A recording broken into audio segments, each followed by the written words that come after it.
La rencontre d'échange avec le parti Renaissance nationale est la deuxième étape d'une tournée de prise de contact initiée par le parti Mouel Béné avec les formations politiques soutenant les actions du gouvernement du président Patrice Talon.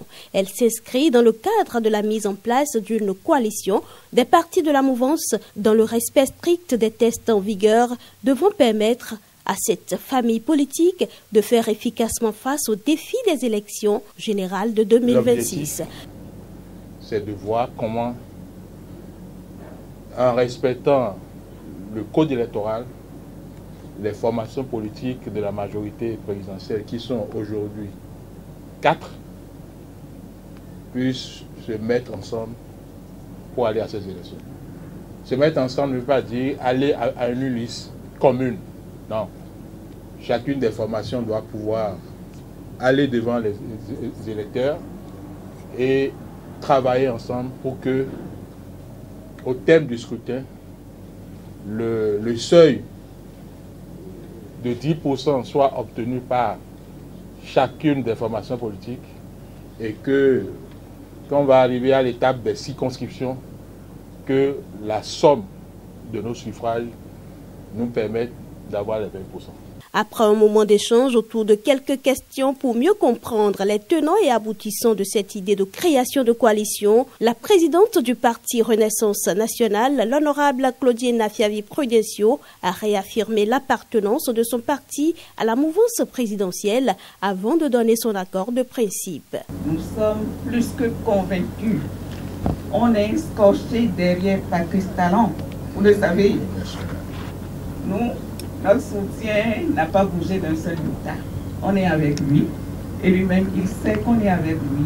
On ne vacille pas et nous savons très bien qu'il nous conduira à bon port. Donc vous avez notre accord de principe.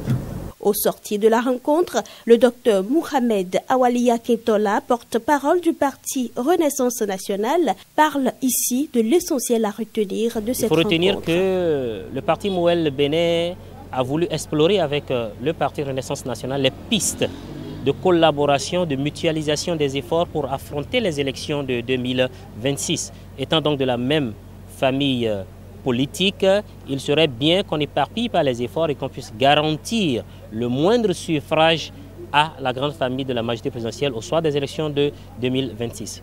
Le parti Renaissance nationale s'est montré très ouvert à cette proposition-là, n'y voit aucune objection, quitte à ce que le cadre, les modalités, les détails du processus de mise en place de cet accord de gouvernance ou de cette coalition parlementaire puissent être définis dans les jours à venir. Le plus important est que nous avons donné, j'allais dire, donc notre accord de principe pour le processus, quitte à ce que les détails viennent dans les jours à venir. Une chose qu'il faut garder à l'esprit, c'est qu'il ne s'agit pas de fusion des partis de la majorité présidentielle, mais bien d'un accord de gouvernance ou d'une coalition parlementaire dans le cadre légal de la loi portant code électoral en République du Bénin. Il est donc prévu que les deux partis se revoient à la fin de la tournée de Mouel Béné pour apprécier ensemble les conclusions des différentes rencontres avec les autres partis de la mouvance présidentielle.